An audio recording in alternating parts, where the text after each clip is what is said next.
What kind of sound absorbers should you use in a stairwell in a multi-family dwelling? Or should you use them at all, perhaps? Well, I would say if you're using a heavy construction like a concrete building or something, they will give a big benefit in sound quality and speech intelligibility. That's a difficult word.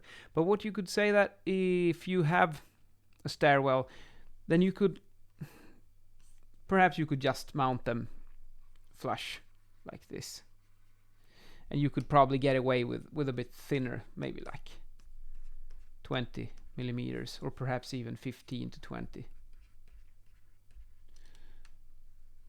because you're just passing through. It's not a place where you're gonna stay for long periods of time inside the stairwell. Usually if you're talking about a space or a room where sound quality is a bit more critical, if you want to do flush mounting like this, you should go for at least 40 to 50 millimeters thickness. But not in a stairwell. That would be casting pearls before swine, perhaps. It's no point. It will become a lot better, but nobody's going to care anyway, so you're just wasting your money. But however, if you go from no absorbers at all and you put some 15 to 20 and you put them flush, it will sound a lot better. And sound requirements in a stairwell, they aren't that difficult to meet anyway, so you could get by with a simple solution. If you suspend them a bit, so you get them, oops, that was the wrong one, like so, usually the recommendation to get the best bang for your buck is to get them between 200 to 400 millimeters. But that's more valid in like offices and premises and schools and places where you work and stuff like that, because then you're gonna hide some installations behind them. But now we're talking about the stairwells, so forget about that one here as well. And another thing, I've been doing some experiments that if you have a wooden construction with a wooden frame, let's say this is, now we're talking about concrete, but let's say you have a building with cross-laminated timber, perhaps. You might get away with no sound absorbers in the ceiling. If you put them there, it's going to be a lot better. But the wooden frame, by its physical properties, has it's not as acoustically hard and reflective as a concrete construction would be. So I've done some measurements in a CLT building in the stairwell, no sound absorbers, and I got decent values that did fulfill the requirements.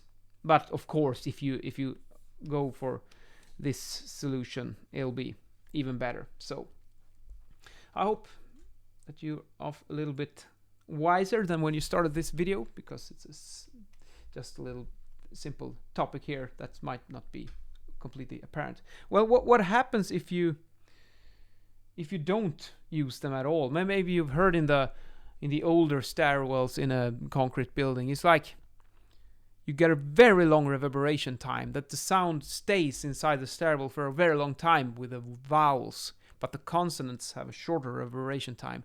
And that's kind of like when you're speaking to drunk people. There's a lot of vowels, but not that much of consonants. And the information in the speech is lost. So it's really difficult to speak and have a conversation if you have a concrete stairwell with no sound absorption at all. So that's a good way to put them there. There is another little benefit as well. So you might be able to get away with somewhat simpler doors to your apartments or dwellings. Because if the sound level is quieter in the stairwell, maybe you can shave off a decibel or two, or perhaps even 5 on the door that you use to the apartment. And sound absorbers are cheaper than doors, so that might be a good trade-off. There are some rules regarding on how you could use this in the Swedish building code, but that's a topic for another video. And in today's video, I'm gonna just do a little segue here to the usual style tip that I always do, and I want to show you here. You have a watch and you have a belt, brown leather on both of them. It's not the exact same color, but when you separate them on your outfit, they're far enough apart so that it looks really nice.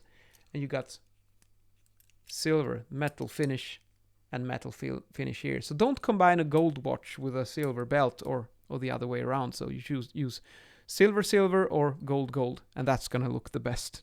And it's really nice when you get the harmony between every little detail in your outfit when that's just right. See you later.